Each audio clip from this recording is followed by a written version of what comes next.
2021. Sound. That we are in public. I indicated yourself, and then hopefully you passed on to the clerk that I would have to leave early for a ministerial visit. So in opening the meeting, can I still be recorded as present for the meeting, please? Oh yes, she will be the meeting started present, at and then 10. just we'll note that you left at this point. Thanks. Yes, Declan gets a notification of a ministerial visit in Southampton, but I don't. See that? Yeah. Oh, it's myself who issued the invitation for the ministerial visit. Typical. There you go. Okay, Open government and all that. Anyway, starting in public, we're starting with the draft minutes. So can I refer members to the draft minutes of proceeding at page 364 to 372 of the meeting pack? Are members content that the draft minutes of 18th of July 2024 are a true reflection of proceedings? Okay. 7 matters arising. There are none.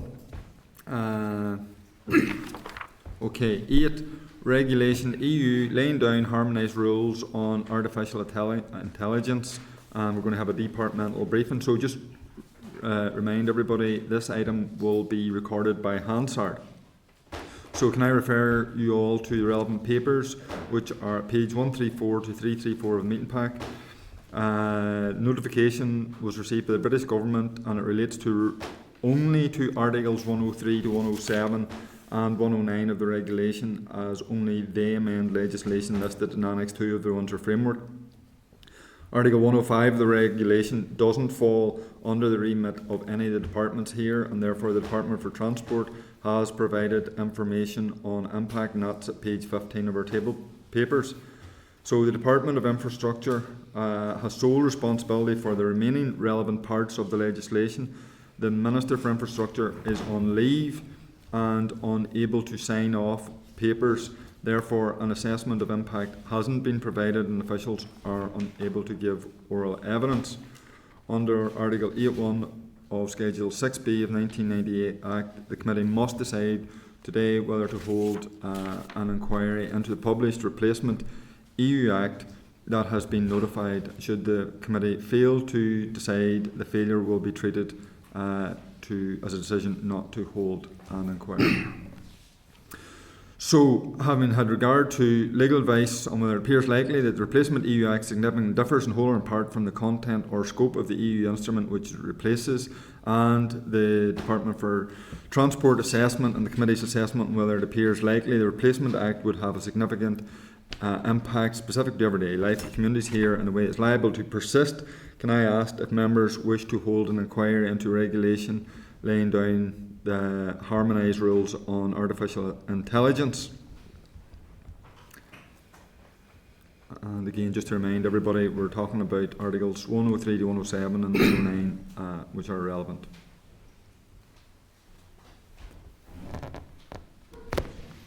Anybody have a position on this?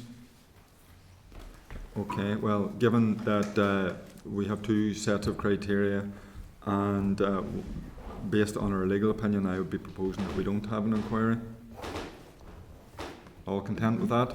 Yeah. Okay, so 9, item 9, Regulation 2024-1938 on standards of quality and safety for substances of human origin intended for human application. Again, this will be recorded by Hansard. Relevant papers, page 6 to 134 of meeting pack and pages 4 to 13 of our table pack.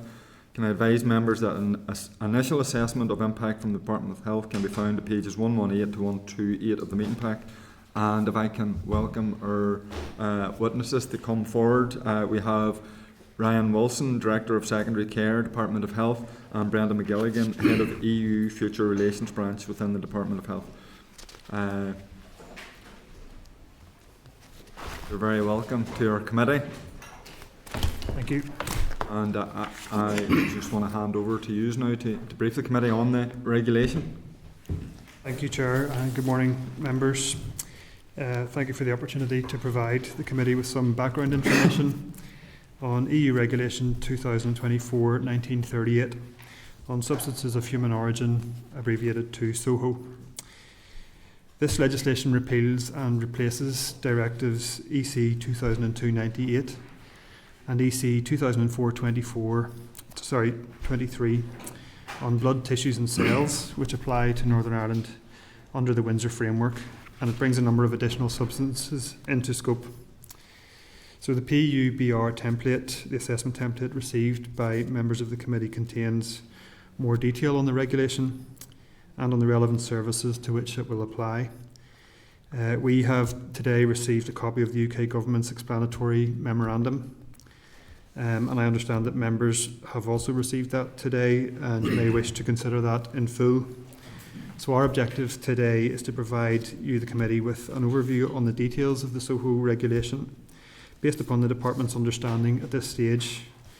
So I want to set out for you the purpose of the SOHO regulation and the changes that it introduces, which will apply to Northern Ireland, and departmental officials' current understanding of the UK Government's position in respect of SOHO.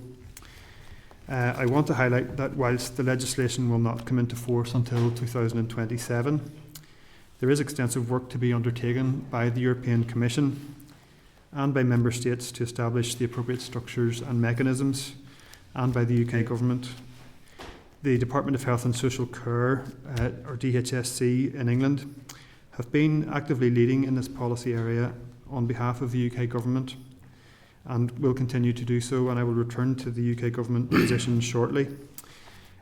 Firstly, to cover the purpose and the scope of the regulation, it aims to raise the minimum safety and quality standards of SOHO materials which are intended for human application and for activities related to those substances. These are substances collected from the human body, including SOHO preparations resulting from the processing of these substances.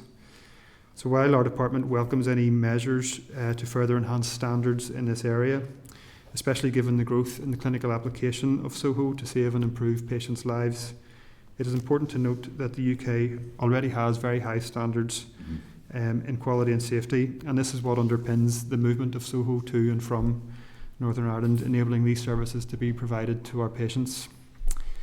Our department's primary objective is therefore to ensure the continued access to these substances and to avoid any potential for disruption to the clinical services. The regulation applies to SOHO intended for human application. It applies to SOHO donors, SOHO recipients, and offspring from medically assisted reproduction. And it applies to SOHO activities that have a direct impact on the quality, safety, and effectiveness of SOHO. So whilst the existing blood, tissues and cells directives set out a range of quality and safety standards and requirements, this SOHO regulation addresses gaps which have occurred as a result of the scientific, technical and medical advances in transfusion and in transplantation. Since donation and human application of SOHO, other than those regulated by the existing blood, tissues and cells directives, are increasingly common, it was necessary to extend the scope of the regulation to ensure the protection of all SOHO donors and recipients. As such, SOHO now extends to human breast milk, intestinal microbiota, blood preparations that are not used in transfusion, and potentially other SOHO that might be applied to humans in the future. Important to note that the regulation does not apply to solid organs intended for transplantation. Thus, there's no impact on the organ donation and transplantation system, and it does not apply to breast milk for feeding one's own child without processing by a SOHO entity. In addition to improving safety and quality, the regulation aims to increase harmonisation across EU and to facilitate cross-border exchanges and access to SOHO. There will be an intense programme of work led by the European Commission to ensure that all Member States are ready and fully operational for the implementation date in 2027. That programme of work, just to elaborate slightly on that, will include the establishment of an EU-level SOHO coordination board supporting Member States in the implementation of the regulation. Northern Ireland will continue to have access to information through EU-UK structures set up as a result of the Windsor framework. The programme will also include the introduction of common EU-wide procedures for the authorisation and assessment of SOHO preparations. Member States will designate a SOHO national authority and other competent authorities to authorise SOHO preparations and ensure the independent and transparent oversight of related activities. The programme also includes additional authorisation and inspection requirements for establishments that process and store, release, import or export SOHO. And it covers the establishment of a new common IT platform, the EU SOHO platform, to register and exchange information on related activities. Designated SOHO competent authorities should be independent from any SOHO entity. For some competent authorities, there will be new activities that they need to carry out. Further work is ongoing with the UK regulators and the Department of Health and Social Care to ensure that regulators are operationally prepared for the implementation date. And the regulation requires SOHO entities to ensure respect for the dignity and integrity of SOHO donors, and to ensure high levels of safety and to protect the health of living SOHO donors from risks related to the SOHO donation by identifying and minimising such risks before, during and after the collection of SOHO. This means that SOHO entities must protect the health of recipients and offspring from medically assisted reproduction, from any risks posed by SOHO and their human application within the scope of their respective competences. The regulation requires Member States to collaborate with SOHO national authorities, SOHO competent authorities and SOHO entities to consider all reasonable efforts for achieving a sufficient, adequate and resilient supply of critical substances of human origin with a view to appropriately meeting recipients' needs and contributing to European self-sufficiency. The regulation obligates the European Commission to establish, manage and maintain a digital platform to facilitate efficient and effective exchange of information concerning SOHO activities within the EU. And although most of the policy areas noted in the legislation are devolved, reproductive tissues and cells policy is a reserved matter. Intestinal microbiota and blood preparations that are not used for transfusion are transferred to Northern Ireland, and they are reserved for Wales and Scotland. So turning to the UK Government's position, as we've noted in the assessment template which the committee has received, the extent of any impact of the SOHO regulation in Northern Ireland will depend on the position which the UK Government adopts relative to the new standards, and whether this would affect the movement of SOHO between GB and Northern Ireland. The Department of Health and Social Care in England has been actively leading in this, and their officials have engaged with the European Commission and extensively with the relevant competent authorities at national level. DHSE officials have also engaged with ourselves and with the other devolved administrations, so their input has been provided in the assessment template, and I want to draw out some of the key points to assist the committee in their consideration. Firstly, the movement of SOHO from GB to Northern Ireland facilitates its use in life-changing and life-saving treatments. The UK Government assessment is that tissues and cells are the most commonly moved substances between GB and Northern Ireland, and we currently have equivalent standards in these areas. The UK Government continues to engage with the European Commission on any updates to these standards and requirements, and will keep this under close review.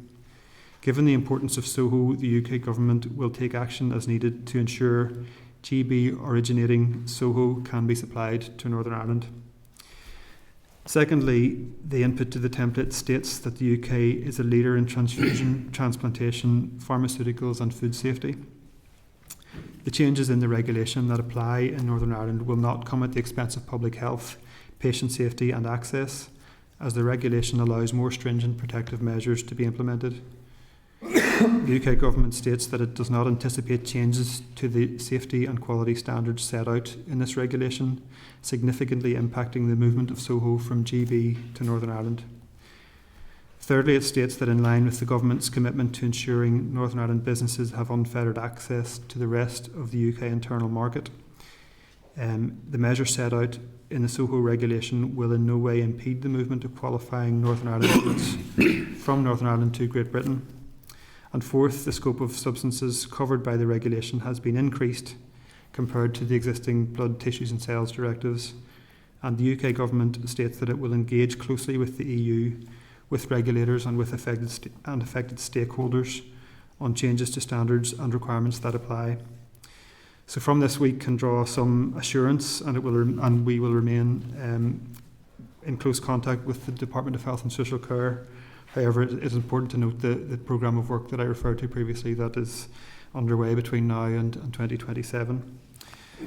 Chair, the template contains a lot more information about the existing UK common frameworks and about the substances and their clinical application in Northern Ireland, but in the interest of time, I think I'll pause there and allow questions from members to ourselves.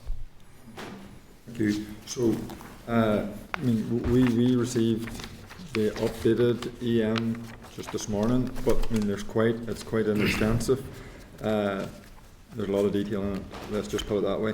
So, when you were going through your evidence, you said that access was obviously key, and a lot would depend on what happened within the British government in terms of this. So, in this new EM, they're saying that while the regulation creates some new operational requirements for entities carrying out sole activities here in the north, and for competent authorities, there's likely to prevent any movement. So, they're saying that there's unlikely to be any movement. A lot of the other stuff that's devolved are subject to common frameworks as well. And you said that there is going to be no negatives for public health here. So, in terms of, and also in some parts of it, there is an aspect where the British government has the ability to bring about a derogation. So I'm just, in terms of this committee's role and remit, the impact seems to be positive rather than negative. I'm just wondering if that's the case, that with regard to this particular piece of legislation, you can stay here if there's going to be any negative impact on the population here. So what I referred to in my evidence was me quoting the input that we've received from Department of Health and Social Care, so it reflects the UK government's position. Now, we have received that revised explanatory memorandum this morning, and have not yet had time to go through that in great detail, but there was you'll be aware, a previous EM published in 2022. There's been some updates to that, but I think our understanding of the substance of it is that there's no significant movement from the position in 2022, and those assurances have been provided regarding impacts potential on public health or on movement of substances. So our department's input currently, our current position in relation to the assessment template that was provided to the committee is that the impact really is not known. I think we can say that the regulation that's been introduced by the EU is a positive development. It builds on existing very high safety and quality standards, so that is to be welcomed. The impact really is going to be determined by whether any divergence were to emerge. That seems, based on our engagement with the UK government, that there's a commitment to ensure that does not. Yeah, and if because obviously we're guided by a time frame of 4 to 6 weeks, so the information that you currently don't know, are we going to know within that time period? I think that is doubtful that the position will change because of the extent of the programme of work that now needs to take place over the next number of years. Maybe Brenda will want to add to that. It's reliant on the SOHO coordination board being set up in the EC, and then when it's established, then the programme of work regarding the finer technical detail will be taken forward, and from what we understand, that may not commence until 2025, till early 2025, but it's hoped that the SOHO coordination board would be set up probably within the autumn of this year. As far as this committee, we won't receive any new information on top of what you have given us and the EM in the next period of time. No, I don't. I think that's doubtful. Okay, thank you. Any other questions? David? Thanks very much, Chair. Just in terms of the common frameworks, what discussions have there been around that, and is there any sense that there's going to be a voluntary willingness to? We're saying it's very positive what the EU are doing. Is there any sense that the rest of the UK are going to want to voluntarily align in that regard going forward? That has been the tone of our discussions with Department of Health and Social Care colleagues, and it makes sense that they would want to do that because those substances move between European nations and the whole of the UK. Yeah. It's also our understanding that the next Common Frameworks meeting will be in September, October time. Thanks very much. Is there a sense in terms of the SOHO that's sort of moved back and forward from GB, is there a sense of how much of that is I guess sort of public NHS related, and how much of it is maybe from private actors and industry in that sense, in terms of laboratories and so on, and what the breakdown of that would be, and whether that would have a... So I don't know if we've real detailed data on that. Our focus and the briefing we provided is based on the movement between public health system in the NHS and our health and social care system here. Right. But there is I suppose a dependency in most of the areas covered by the SOHO regulation. There are some in which you could say Northern Ireland is relatively self-sufficient, and I'm talking about the bone products, for example, and also the breast milk, which is an all-island service. So our understanding is there wouldn't be much or any movement of those in an east-west direction, but it is, and it aligns with the advice that the UK government has provided. It's mostly in the area of blood tissues and cells, and those are patients within our public health system that are using those substances. Yeah. Is it envisaged as moving to, in terms of inspection of all of this, is it envisaged there's going to be an increased EU footprint here in order to oversee that, or how would that be carried out? And we won't know that until the technical detail is taken forward. Okay. Thank you. Steve? Yeah. Just to sorry, you've just seen this as well. That's come in, so we're all in the same situation. But your situation still is that you can't make a recommendation because you don't know yet. The information's not there on either of the questions, so that hasn't fundamentally changed. And we don't actually know what the interrelationship is going to be between EDQM, EDC, impact that's going to have on sort of. And I'm just going back specifically to when we're going through the COVID period. And obviously, sort of with the health minister then had real concerns about access of stuff coming from GB into Northern Ireland, and concerns about how we're managed to maintain those supply lines and those flow lines as well. You aren't in a position yet to say what the implications of this would be with the SOHO regulations or the overall supply lines, because you haven't had a chance to resolve this or look into the detail of this yet. Is that correct? I don't want to put words in your mouth, but is that correct? Yeah. No, So the situation is where at the moment is we don't know. Yeah. Okay, that's very clear. Okay, thanks very much indeed. Thanks. Cheers. Thank you. Connie?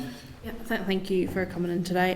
The question really was around the human breast milk, especially the all-island service, which I understand is run from the Western Health and Social Care Trust. If there was to be significant divergence, how would that affect premature babies in that all-island service?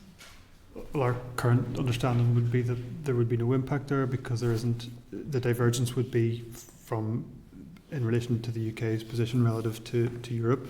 The human breast milk service is entirely an all-island based service, so there's donors from across the island and recipients from across both jurisdictions. So a change in quality standards based on our current understanding, I have to add, is that there wouldn't, because there's no movement of that substance from GB into Ireland, that it wouldn't necessarily, it wouldn't make any impact. Is there anything to add to that, Brenda? Yeah, my understanding is that we're self-sufficient in the human breast milk and the all-Ireland approach. Good job. Okay, thank you very much. Thank you.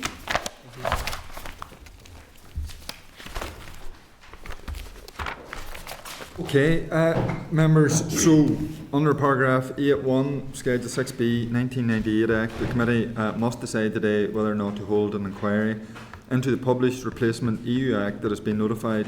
Should committee fail to decide, the failure will be treated as a decision not to hold an inquiry. So, having had regard to legal advice on whether it appears likely that the replacement EU Act significantly differs in whole or in part from the content or scope of the EU instrument which it replaces, and the departmental initial assessment on whether it appears likely that the Replacement Act would have a significant impact specific to everyday life of communities here in a way that is liable to persist. Do members wish to hold an inquiry into Regulation EU 2024-1938 on standards of quality and safety for substances of human origin intended for human application? I think David put his hand up first. Yes, I think there's sufficient unknowns that we should lean into an inquiry and allow those that maybe have more information or opinions to come forward and inform us. Agreed. Any? Okay, so we're agreeing to have an inquiry. Can I just advise members, does that have any impact on the time frame, the proposed timetable, just given our earlier conversation? Yes, it just means that the consultation will close on the 4th of August. We could probably give a bit more time then to allow responses. The committee won't be meeting on the 8th of August, which means that you'll be considering the consultation responses and agreeing your final report then on the... Sorry, you'll be considering your initial draft report then on the 15th and your final report agreed on the meeting on the 22nd. So, okay, thank you. So the decision then of the committee in relation to the Act will be published on its webpage, and our timeline as amended is at page 129, and we've now agreed that. So can I just seek agreement then to ask for views on the Act via citizen space as just outlined? Everybody's happy with that? Right. And advise members citizen space survey will be promoted on social media platforms and that anyone is able to respond. Also, in line with agreed procedures, views on the EU Act and its impact on communities here and details of the position in England, Scotland and Wales will be requested from the British Government. So, moving on then to regulation, item number 10 on mercury. Am I right there? yes, Yep. Okay, as regards dental amalgam and other mercury-added products subject to export, import and manufacturing. So, can I refer members to the relevant papers at page 335 to 362 of our meeting pack and the revised assessment of impact provided by the Department of Health, which is at page 26 to 30 of the table pack. So, the revised departmental assessment reflects the outworking of the Commission notice published on 19th of July, and in line with agreed procedures, it will also be published on the committee's web page. Okay. Oh, yep. Okay, so we have our witnesses, and we have Caroline Barry, NEPD, Head of Chemicals and Industrial Pollution Branch of DERA, Ashley Evans, Senior Scientific Officer within the NIEA Chemical Compliances Team in DERA, Caroline Lappin, Chief Dental Officer, Department of Health, and Michael Neal, Head of General Dental and Ophthalmic Services within the Department of Health. So, you're very welcome, Irish, welcome back again, and I'm just going to hand over to yourselves. Thank you, Chair. Just a short statement to kick things off. Thank you again for the opportunity to brief the committee. Members will recall the oral evidence we provided on the 18th of April 2024 and last week in relation to the anticipated impacts of the new EU law published on 10th of July 2024. The committee will also be aware that on 19th of July, the day after the committee agreed to hold an inquiry, the EU Commission published a notice outlining a significant and material derogation for Northern Ireland. In short, the derogation sets out an arrangement that would allow Northern Ireland dentists to continue to use dental amalgam until 31st of December 2034, or until the date agreed by the Global Minamata Convention on Mercury, to which the UK is a signatory, whichever date is earlier. There are a number of conditions attached, mainly around reporting and showing continued progress to reduce the use of amalgam, that are achievable and in line with our longer-term policy objectives. The derogation addresses all the significant concerns the Department had about the application of the law in January 2025. The key and most meaningful benefit from the derogation is that the deferral to phase out by 2035 rather than 2025 is much more in line with the current trajectory within the UK in terms of the longer term reduced usage of dental amalgam. The 10-year derogation means that the Department can better plan a more gradual phase out of dental amalgam working with practitioners in Northern Ireland to ensure that the conditions are met in a proportionate and effective manner. In addition, this derogation gives a significant period of time in which to effect change in overall population oral health, which in turn could reduce the overall use of restorative materials, including dental amalgam. Whilst the more gradual transition to alternative materials may still incur costs in the longer term, the immediate impact on practices and service delivery is averted. Similarly, in respect of capacity, whilst the eventual destination will be the use of a material that takes longer to place, the derogation gives practitioners the time to plan for these changes and absorb any benefits arising from improvements in materials and techniques in the meantime. DOH and DAERA have undertaken an initial review of all the conditions outlined in the derogation and have concluded that none present a significant challenge in terms of implementation. And Caroline's going to say a few words now from a DAERA perspective. Good morning, Mr Chairman, committee members. Thank you for inviting us today to provide further evidence in relation to the potential impacts of the new EU mercury regulations in Northern Ireland. On the 18th of July, as Michael has indicated, I presented to the DAERA assessment of the impacts on Northern Ireland of the amendments to the 2017 EU mercury regulations. Now, for the areas that come under DAERA's remit, that is mercury-added lamps and crematoria reporting, our assessment was that the amendments would have minimal impact. This is due to the fact that the lamps are already restricted under EU and UK legislation, and crematoria are already regulated by our local district councils, with updated guidance due to be published this year. Now, as you're aware, the UK Government and the EU have agreed a derogation for Northern Ireland in relation to dental amalgam. The derogation only relates to the health provisions in the regulations and not to those areas for which DAERA has policy lead.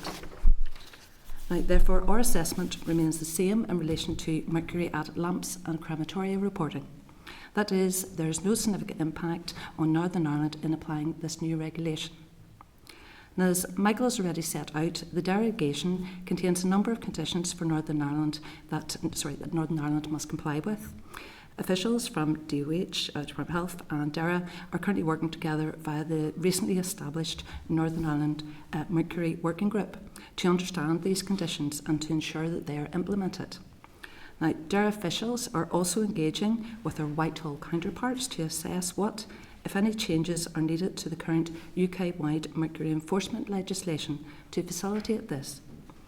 The Control of Mercury Enforcement Regulations 2017, as discussed last week, are used by the Northern Ireland Environment Agency to enforce the trade and use of mercury in Northern Ireland.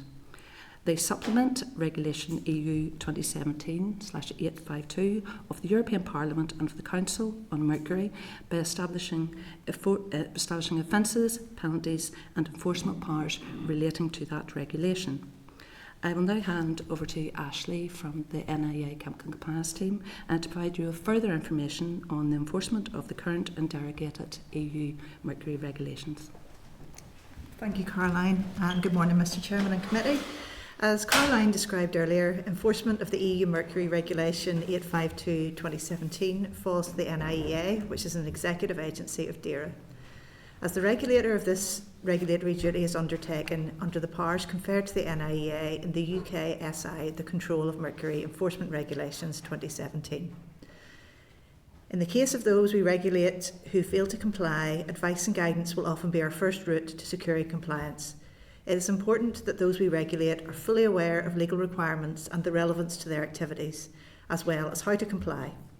We work with stakeholders to identify barriers to compliance and to provide clear, unambiguous guidance as necessary, and we also seek to educate stakeholders and the public to avoid breaches in the first place. Compliance is assessed through inspection, testing and audits. Resources are applied to these activities and locations presenting the greatest risks of harm through non-compliance. The choice of enforcement action taken is dependent on a range of factors and the circumstances of each case. The form or forms of enforcement action which DAERA may use will therefore differ depending on the particular nature of the non-compliance, the harm caused or likely to be caused, and the history of the responsible person, including any previous non-compliance or criminal convictions. Where non-compliance is detected, enforcement is carried out on a risk-based and intelligent-led basis. It is firm, fair and reasonable and in accordance with the DAERA enforcement and prosecution policy. The Control of Mercury Enforcement Regulations 2017 provides the NIEA with enforcement powers to issue enforcement notices and to take more formal enforcement action through the courts should this be required. Additional powers are provided to DERA. This role is undertaken by the NIEA as the Market Surveillance Authority for the Mercury Regulations under the Market Surveillance Northern Ireland Regulations 2021, which implements aspects of the EU Regulation 2019-1020 on market surveillance and compliance, which came into force on the 16th of July 2021. Market surveillance aims to ensure safe and compliant products on the market. As such, NIEA will work collaboratively with colleagues in DERA Policy, the Department of Health, DEFRA and other UK and Irish government environment agencies to develop the regulatory programme for mercury dental amalgam following the publication of the derogation last week. NIEA aims to work collaboratively and find practical solutions to ensure a high level of understanding and compliance with the derogation. Thank you.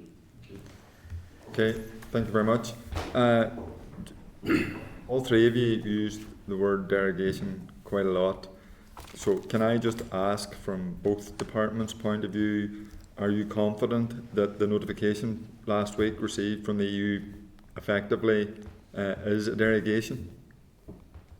Yes, you know, the biggest impact was, you know, the ban in the main from the use of amalgam from January 25, and that has been derogated until December 2034 now, or reliance on Minamata, whichever comes earlier. So it's a full derogation from the use of amalgam, but there's a range of conditions that we must meet in respect of reporting and ensuring progress towards that destination. So you know, we're very content that the concerns that we've raised in the past have been addressed by this derogation. Okay. From a DERA's point of view? We would definitely agree with that position. We're obviously working closely together to look at the conditions and what measures need to be put in place. And as I said, we'll look at if there is changes needed to maybe enforcement regulations and things. So yes, we're fairly confident that the conditions that have been put in place aren't overly onerous, and we do think they can be met. And just in terms of the conditions, more from a health perspective, Michael, you said you're assessing those. I mean, at an early stage, what kind of conditions they are or do we have?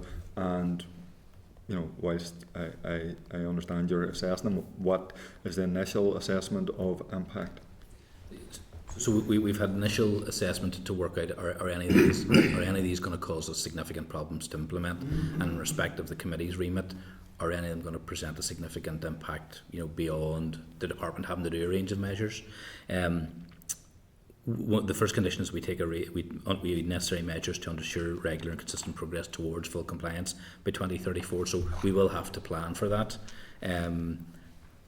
It restricts the use of dental amalgam to UK residents. So we have to have. So what we're essentially doing is working out. We've a range of new conditions here. How are we going to implement those? But our initial assessment of the conditions is that none of them are unsurmountable, that we can do them. What we want to make sure we do is that we do it in a proportionate way, in a way that reduces administrative burden on practices and that type of thing. We will already collect a lot of data in relation to how much amalgam is used, how many fillings are used on a kind of weekly and monthly basis. So we want to make sure that where possible we use the information we're already getting from practices rather than having any kind of new burdens being placed upon them. Okay, thank you. David? Thanks, Chair. And actually that question was one of the questions I was going to ask around the sort of reporting, the reporting that you'll have to do and the impact of that. I guess I preface my other questions by just saying that I don't think that, as a political point, that I don't think Northern Ireland should have to rely upon the good grace of the EU to avoid cliff edges when it comes to legislation that could have such a significantly harmful effect to the health of our population, and there needs to be a long-term, sort of more permanent, insurable solution to imposition of EU law in that regard. But moving on to past the politics, to ask, particularly the condition around dental amalgam can only be used if a patient resides in the UK and has by a dental practitioner registered for that purpose in Northern Ireland. Is there any and some similar conditions in that regard? Do we think there's going to be any impact? And I realise this will be a marginal thing on people who are children care, people who are victims of modern slavery, or victims of crime that may need dental treatment as part of our healthcare whenever they're discovered. Do we see any impact on that? Because they will be coming from other parts of the world potentially. Yeah. The main purpose of that condition is a concern is a concern about protecting the EU market. Yes, so it's really about cross-border.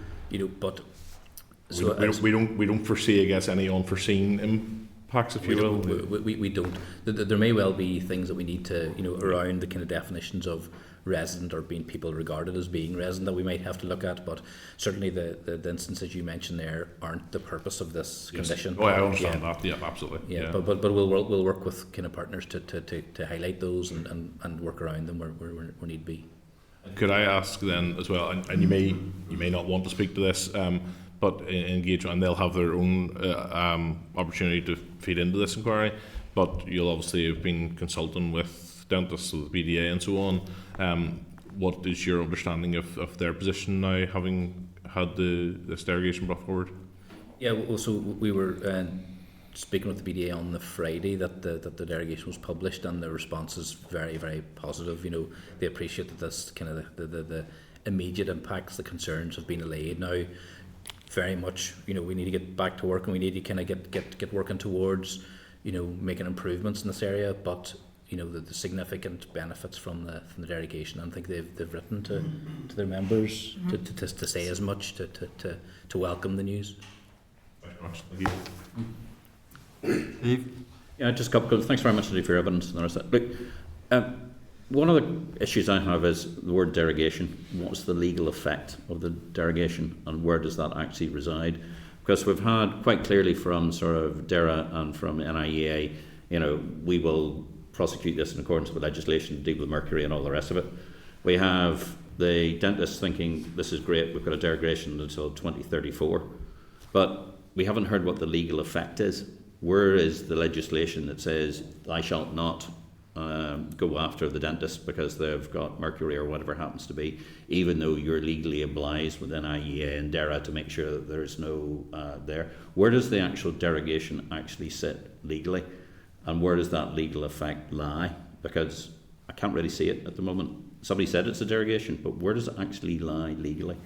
Well, the initial, what was published on the 10th of July, the regulation, so they're immediately applicable in Northern Ireland from January 2025. Right. Yeah. So that is the legislation. Yes, so that's our default position. And then on the 19th of July, this Commission notice was formally attached to those regulations.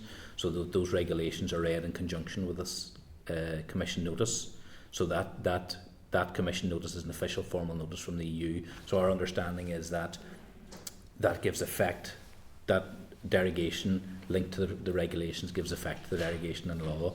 So that, because the initial burden was really placed, it wasn't really something that was placed in the department, but more on dentists. You were no longer allowed to use this material in this way. So that has now been lifted. And instead, the derogation places a burden or requirements on the department or actually on the kind of the Northern Ireland or UK member state to apply with these conditions of the derogation. But that's the kind of connection between the Commission's notice and the regulations in that respect. Okay. And does that give you in DERA and NIEA legal certainty? Yes, well, we're fairly confident. Now, we haven't spoke to our legal advisors, but from a policy perspective, we would... Just to make sure, because yes. the reason I'm sort of being intent about this is because actually this could be the mechanism that we deal with everything from Soho to other sort of problems as we go down. This is a very clear sort of, we're setting a precedent here, and we need to make sure we've got this right, because what we don't want to do is say, oh, it's a derogation, and then somebody says, well, actually, it hasn't actually applied in law and doesn't have legal effect.